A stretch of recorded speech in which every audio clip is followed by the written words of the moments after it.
Welcome to Pure Conversation. Thanks for joining us for today's podcast. Pure Conversation is co-hosted by me, Joseph Miller. And me, Darren May. Check out our website, pureconversation.com, for more content and behind-the-scenes looks. Make sure to subscribe. Rate us wherever you listen to podcasts 5 stars, or don't rate us at all. Really appreciate the listen. Disclaimer, Pure Conversation is an opinion-based podcast. We're not financial consultants, and any financial advice should be purely for entertainment purposes.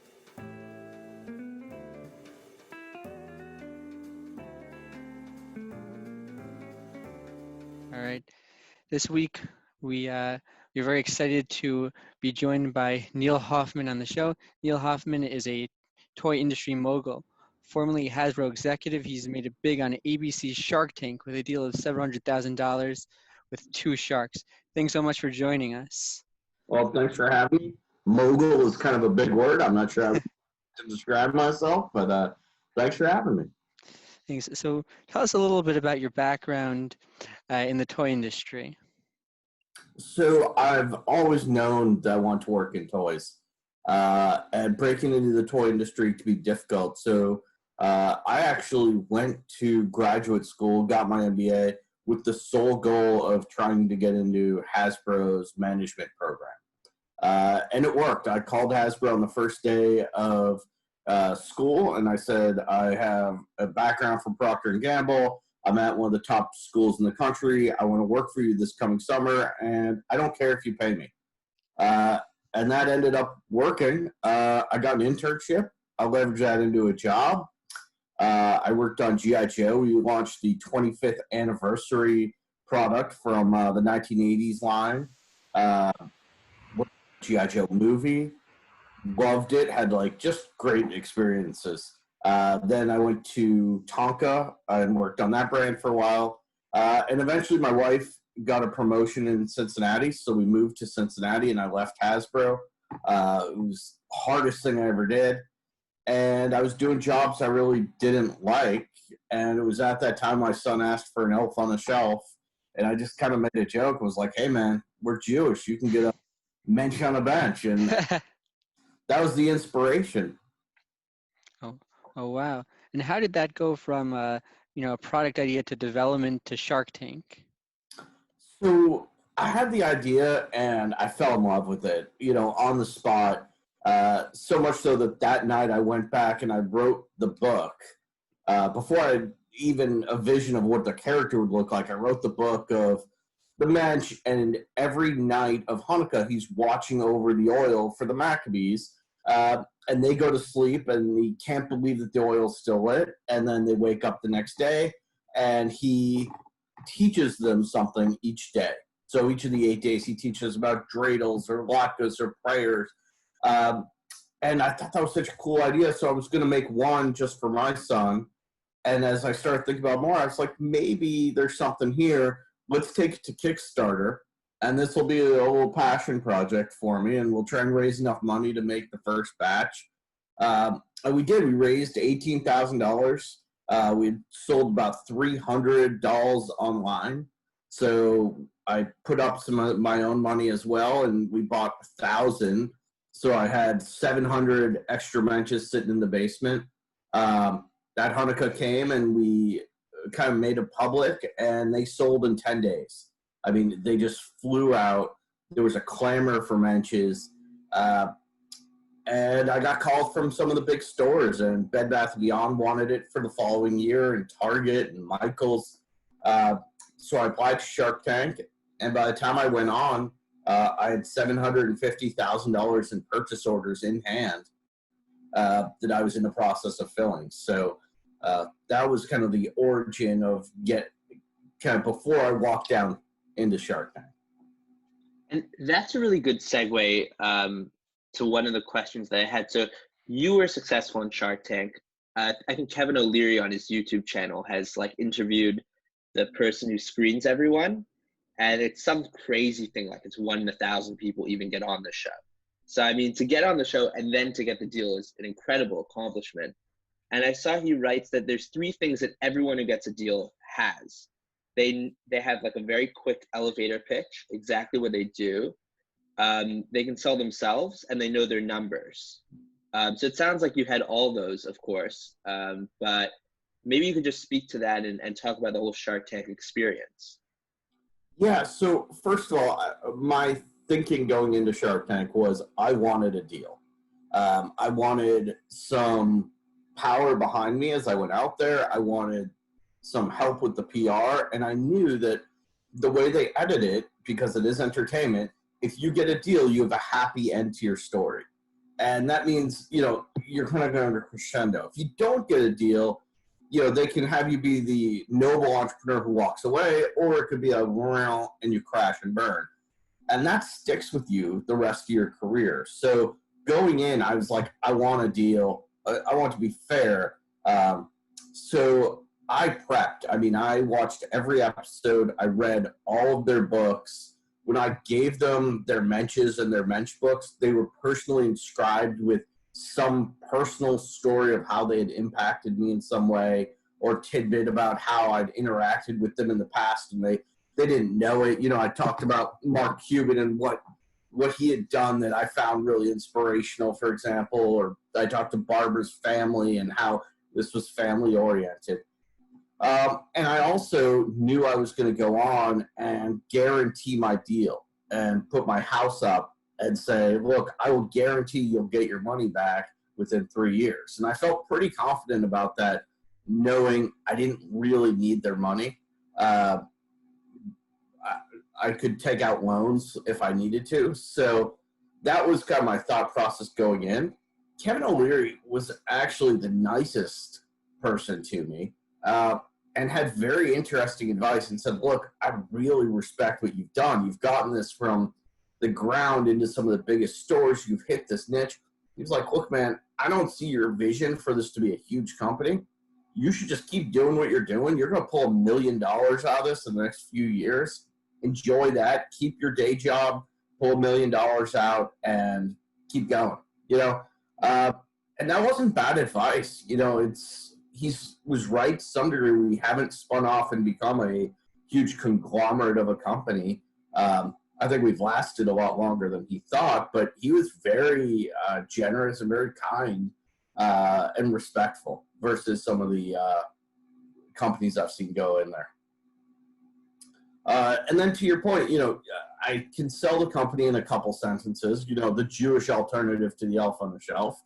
I do know my numbers, and I think the whole conversation changed when I said I'd been at Hasbro Toys for 6 years, because I went from a crazy guy in a niche, funny business, right? And my product looks funny. I look funny, I'm like the short, chubby Jewish guy coming in all happy. So I think once they realized there was some substance there as well, it changed the conversation. You mentioned something interesting. You said that Kevin's actually the really nice guy. So how much of the of what you see on TV is like, is the magic of TV, and how much is it like actually what happened? So, I mean, I guess first of all, 100% of what happens is real, right? They had never seen my product before. I was in there reacting to them for the first time. I was sweating. I was in there for an hour, so there's obviously some editing going on between that hour. And, I was nervous. I would say my first half hour went pretty terribly. I was sweating a ton. They were poking holes in my business plan. And I think that's what they do. They want to see if you crumble or if you're going to be able to stand up and defend your business and when they're not there. So for me, it was all legitimate. Mark was tough on me. He didn't really love the idea for the first half. He came around in the second half. And Robert and Laurie saw something there. They made an offer. I didn't think it was a good offer, they 30%. So I guaranteed the payback and kind of compromised, brought them to 15%. And Barbara jumped in ready to make an offer. And I like Robert and Laurie a lot. I think Laurie's product background is just stellar. So I just turned to them and said, hey, respectfully, Barbara, I made them a counter offer. I want to hear what they say. probably the wrong negotiating tactic, right? Because if I had more offers, I could pit them against each other. But I was hoping that was going to pressure them to take the offer, and it did. And we're still together. It's been 5 years, and I'm still with Robert and Laurie. I still love Robert and Laurie. We have a really good relationship. That I'm one of their smaller businesses in the portfolio, and I'm pretty autonomous. I don't need the help, so I don't ask for it, and they don't put their nose in my day-to-day business. They have a million other things going on that they don't want to run a Jewish toy business. So, we talk, quarterly, and I'll say, hey, here's what's going on. When I have problems, I call them and say, hey, I might need some help on this. And that's what I try and do. I try and call in, one favor per year. And maybe it's a buyer isn't getting back to me, or I want Robert to come to Fenway Park with me to throw out the first pitch. It'll be something big. And some years I don't ask for anything. And I think that mutual respect on both ends, because, I don't abuse that relationship. They trust me and I trust them. So it's really nice. And then what was the process? So it sounds like you did an incredible job in the tank, but then how does that work actually partnering with them once you get that deal on TV? So there's a long due diligence process. As Laura's husband Dan said to me, he said, everybody lies about something, right? And our job in due diligence is to figure out what they lied about. And they go through all your numbers and all your purchase orders and every little thing. And, the nicest thing he said to me was like, everybody lies. You didn't lie about anything. I mean, everything you said is 100% true. Our biggest watch out is just the size of the Jewish community and how long we can keep this going for. But because I guaranteed that deal and I guaranteed their payback, it really became more of a loan than an investment, because they were going to get their money back. So it went pretty easy. Fast forward to this far, I've paid them back. So I did what I said I was going to do. They still own 15% of the business, and we're still chugging along. So everybody's happy. They've gotten their money back. They've made a profit. I've gone on to become the most publicized brand to ever come out of Shark Tank, which is just incredible. This little brand that could, and it's fun. I'm having a great time doing it still. So tell us a little bit about the brand. Tell us what is the space for the Jewish toy market? What it's like being the taking on. Christmas is like a humongous industry. So what's it like being the guy who's trying to create the Jewish holiday industry?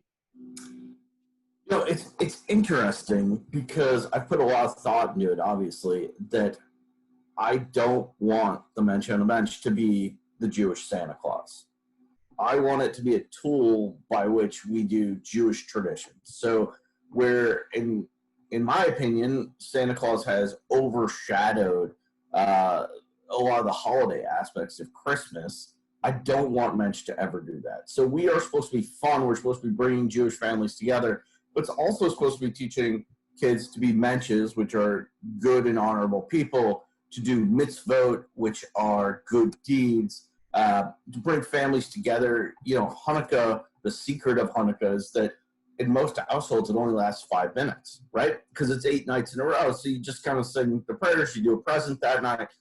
And the mantra from the beginning was, how do we make Hanukkah last 5 minutes longer, right? We're not trying to change the world. We're just trying to give families one more game of dreidel, or tonight we're going to make latkes, or we're going to pose the Mensch around or read the Mensch book.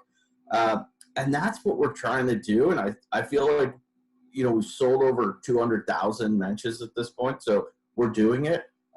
Mensch has kind of found a sweet spot in people's hearts. And when you think about Judaism, all of the intellectual property, if you will, is from the Old Testament, right? So it's 5,000 years old. And the new stuff is real life people, right? So we are proud of our entertainers, whether it be Adam Sandler, Seth Rogen, but we don't have characters that are new and created, right? We got Moses and the Maccabees, but nothing in the past 5,000 years. And I think that there was an opportunity for a character, a brand, to kind of come in and offer up a fun take of characters for Judaism today. And I think it was a combination of we were in the right place at the right time with the right idea. If Elf on the Shelf hadn't been a phenomenon at that exact moment with Christian families, which meant Jewish families kind of felt left out, that helped immensely. And then once we had Mensch, we kind of broadened that. And if you look at the rest of our line, we have Ask Bubby, so the Jewish grandmother, because everybody loves their grandma. We got the Mitzvah Moose, so the Is moose. that her in the background? Yeah, that's. So here's Bubby. We've got. My mother just became a Bubby. Oh, tough. She's very excited to get the new moniker. Nice. So yeah, we're having fun. We've done the Mitzvah Moose. We've done the Dreidel Dog. So we're just continuing to expand the line and give Jewish families something to rally around for the holidays. You mentioned something very interesting that, when you look at Santa, you don't really think so much about his, quality of person or what he does, but that you're specifically looking for, a character who has a quality, something to teach about and learn about. Do you think that might be the future of toys, or at least holiday themed toys, where it's more about the content and the lessons than just the something cute to put on the shelf? I think it'll always be a combination. As I've gotten deep into the space, I've seen a lot of products that are also trying to have a positive message and make a positive difference. I've even seen a number of, I call them traditions in a box, that do try and bring it back to Christianity, right? And they're either doing baby Jesus in a manger or the three wise men. And then I've seen different reindeer products that are positive messages. So I think, yeah, there's absolutely an opportunity for it, but is it going to overshadow Marvel's Avengers or Trolls or any of those toys? No. I mean, kids love entertainment. I think toys will continue to be driven by entertainment, but I think there's definitely a niche for having toys with a moral message. We do hope that Mensch on a Bench beats out Marvel. Well, right, but yeah, you could take on Hulk. Yeah, you could be in the next movie, the Mensch on the Bench movie. Something I read actually from you in the Jewish Journal, I think it was that obviously your business is very cyclical. So I guess you're selling, 80% of your stuff Hanukkah time? Probably 90. 90. And then I did see there was a Pesach thing this year that I saw in ShopRite. Was that right? My office for it. I did the Afi Mensch book. And I saw that on the shelf. I think it was in ShopRite. I'm here in New Jersey, and I was like, I was so excited to see it. I remember the first time I worked with a clothing brand, and they were like, the CEO said something to me like, 80% of our sales are between Thanksgiving and New Year's. It's like Christmas. I was like, holy mackerel! So you're telling me the $50 million like you as a brand are making a year, you're making 40 of them, in a couple weeks. So that's exactly where you're sitting. And I think you said in that article that every at-bat has to be a strike for you, because if you miss one season, it's going to be. So how do you, cyclical businesses are very hard in general. How do you deal with that part of the business plan and running the business? So two parts of that. So one is the cyclical side of the business.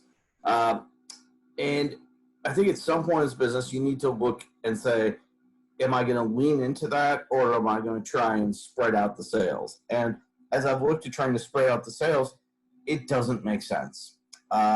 There just isn't a big enough market. There aren't retail spaces. So, for example, ShopRite does have a Pesach section, but Target, Bed Bath, Michaels, they don't have an entire section dedicated to that. So I need a place for the toys to land to be able to sell. So first of all, there's no place for them to land. And then second of all, I mean, you could go online. I'm not sure Jews necessarily want to turn all those holidays commercial, right? Not that you can't buy some stuff. So I've decided to lean all the way the other way and say, look, we're a Hanukkah business. You know, we are a Jewish business in that you can celebrate with your Mensch all year round, and we do Jewish Heritage Days for baseball and basketball, and we'll get involved in all that, but we're never selling anything there.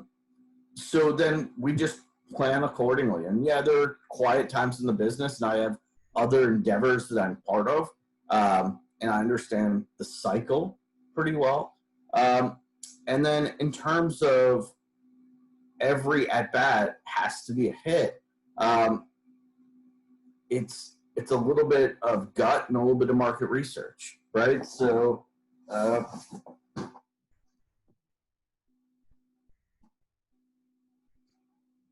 so this year it's the snow Mensch. So the first Very cute. snowman, right? And it's like, well, is that going to be a hit? Like, I don't know. You know, my gut after doing this long enough says we have a cute toy, we have the right price point. We put a sound chip so he sings the dreidel song in 8 different styles to make it interesting. We partnered with the Maccabees, so we have a number of elements to that. So everything is there, so it can be a success. We're a one-person company, so I can't over-market research this and do testing and everything else. So it's a little bit, you know, it's a combination of gut and art and science. And it's a business that probably should have been around for 2 years or 3 years. Like, you had the Mensch, it sold a bunch, and then it should go away. And we're in year 8. So the fact that we've been able to keep this going is just kind of a miracle in and of itself. And we just keep putting out, you know, new and interesting products for the consumer, and hope that they keep buying it and give us another year to bring some joy into people's houses. I hope it doesn't end here, but you know the Hanukkah story ends after 8. Yeah, mine won't. I'm- I'm planning for 9. Excellent. You know, that you're bringing up a really interesting point that I think they talk about on Shark Tank. Like, sometimes there's a product versus a business. You can have like a product that's just, I sell this, but having a business of Mensch on the bench is a whole different, you know, level. So I'm very interested to find out how you did that. And I think part of it is definitely what you spoke about, the PR. And if anybody goes on the website, I think it's the Mensch on the bench. Is Yep. that yeah, to check, you should definitely check out the website. If you go to the PR section, it's like, you know, it's basically every major network I've ever heard of. So, and that's really, so how did you do all this PR, and you know, was that the way you got it from a sort of a one product to a business, or is there a lot more to it? So yeah, let's break those up. So the biggest pushback when I was in Shark Tank was, and especially Mark, saying, I see a product, I don't see a business. Tell me about how this becomes a business. And I talked about wanting to do an app, which we have done. We've partnered with Elf Yourself. I talked about licensing, which we've done. We've got gift wrap, and we've got hot chocolate. We've got candy bars. I talked about line extensions. But I didn't have the full plan with all the different characters and everything at the time. And over time, we've developed that. Also, I think when you think about a business, right, I'm still a one-person business, right? We don't have a whole set of employees. We're not trying to make it huge. So I never really kind of talked about what that vision was. And I would say we've made it past just being a product. I would say we're a brand with a line of products. But I don't think they were wrong that we are anchored in a single item, and we're trying to become a business, but we're anchored in being a product. And what was the second part of that question? I know it broke up. I was talking about the PR. Like, you said that you're the #1 PR out of Shark Tank ever. Is that? Yeah, 3 billion media hits. Wow. I mean, that's crazy. We want that on this video. We want to get all those people. So, I think it's a combination of a few things. One is, as I alluded to before, we were the right product at the right time, right? So when Elf on the Shelf hit its peak, we were there. We're funny, right? I don't take myself too seriously. I don't take the brand too seriously. So that story got out. Then we give people a tool by which they take pictures and can have fun with the product. And then we keep reinventing ourselves. I have the life-size Mensch mascot that goes around and travels to different events and goes to news broadcasts. And then Hanukkah comes out every year, obviously. So after 5,000 years, there's not a lot of new stuff to talk about. So I think the news, especially the local news, looks to us to say, okay, what can we talk about and say Happy Hanukkah to our Jewish viewers? Oh, Happy Hanukkah to our Jewish viewers. And we have the first Jewish snowman here, and then, it's a whole conversation. It's a tool. So I think at the beginning it was because we were a funny answer to Elf on the Shelf. I think as we've grown beyond just a joke based in Elf on the Shelf, we give people a reason to rally around Hanukkah and talk about it. And I have a great PR team. I work with this woman, Allison Katz, and it's hustle. I mean, we go out there and we reach out to every major news studio in the country. We make personalized videos for them with their newscasters' faces on benches, dancing around, using our app with Elf Yourself. So it's a hustle. I mean, it's not luck.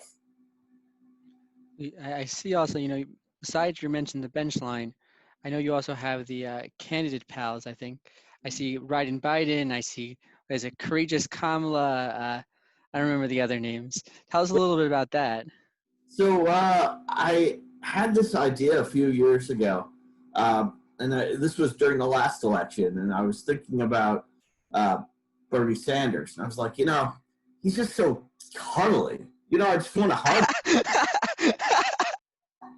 I was like, Is it Bernie Sanders or Larry David? Which one? If I were to make a Bernie Sanders doll, how would I do it? I'd do Bernie on a Journey. And he'd have a little suitcase, and it'd say DC or Boss. So I kind of loved that idea, and as it percolated, I was like, you know what? I can go bigger, and I'm going to do primary pals for the primaries. And there's so many candidates, but nobody is going to be doing, Mayor Pete dolls and Beto dolls and Kamala dolls. I'll find that niche. So I started off with all the Democrats. I got a ton of pushback from my Republican friends that said we want Trump. So we put Trump in there. I'm a diehard Democrat, so I had a kind of tough time doing that. So we've now refocused. We have, Courageous Kamala Harris and Ryan with Biden, who were just nominated, which is awesome. And it was more of an experiment than a business. We gave it a whirl. I did this separate from the Sharks. Sharks want to stay out of the political game. I gave them the chance. I said, hey, do you want me to run this through Mensch company, or do you want me to do it separate? And they said, do it separate. So I did it. And, we've just about sold out on Amazon. We used Amazon as our outlet. And I would say it was not a failure, but it wasn't a success. It was worth doing, learned a lot of lessons. We did okay. And hopefully, one day, one of the candidates, and I've reached out to all the political campaigns, but hopefully one day, Kamala Harris's people might call and be like, hey, you know what? We love it. We need 10,000 Kamala Harris dolls for the convention or for, rallies. But that hasn't happened yet, and they just weren't selling at an incredible pace. I think at least in the primaries, we'll see as we get closer to the election. I think people are warming up to Biden in particular, but Biden did not sell a lot of dolls in the primary because people kind of expected that he would win, and he wasn't the guy you would rally. He wasn't the underdog. Mayor Pete sold a ton, right? There was just groundswell of people who love Mayor Pete, really love Mayor Pete. Same with Elizabeth Warren. So, yeah, we gave it a try, and I would say we're Mensch, they all have to be good, solid home runs, every year. Primary Pals didn't have to be that. It just had to, for my sake, break even. We were able to do that, and maybe at some point we'll find kind of the right venue to sell those. I think you should sit Biden down and have a sales review. You can go over the numbers with him and figure out how you can up his sales numbers, Well, we can have a little wrestling match. We got Trump and Biden, Two quick questions as we wrap up. First, now that Kamala is VP, you're going to have to need a Mike Pence style. So you got any good names for Mike Pence?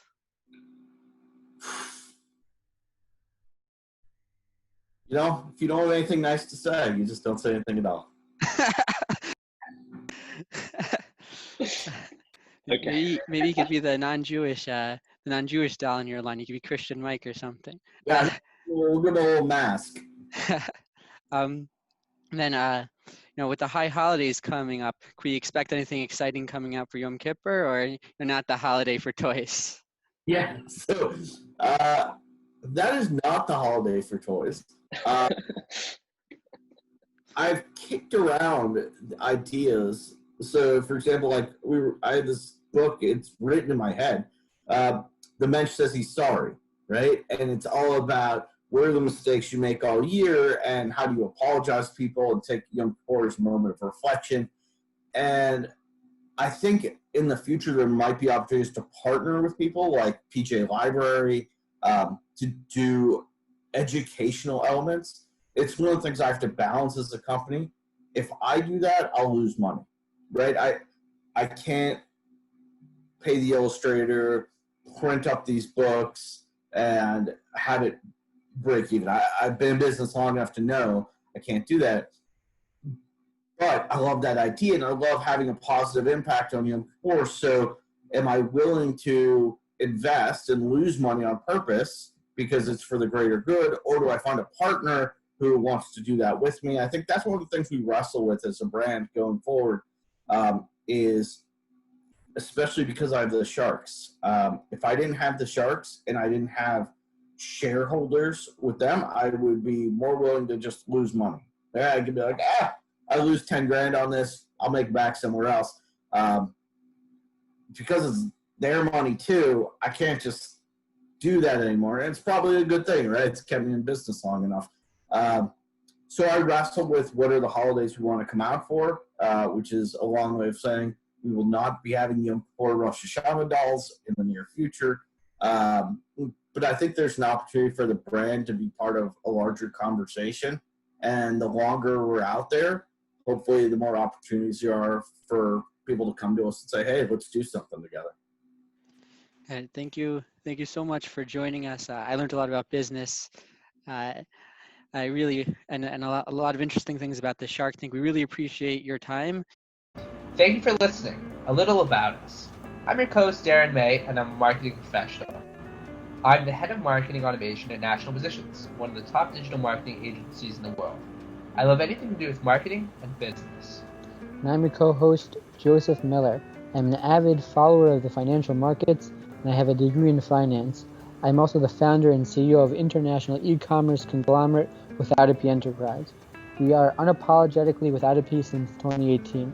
Make sure to like and subscribe and check out our website, pureconversation.com.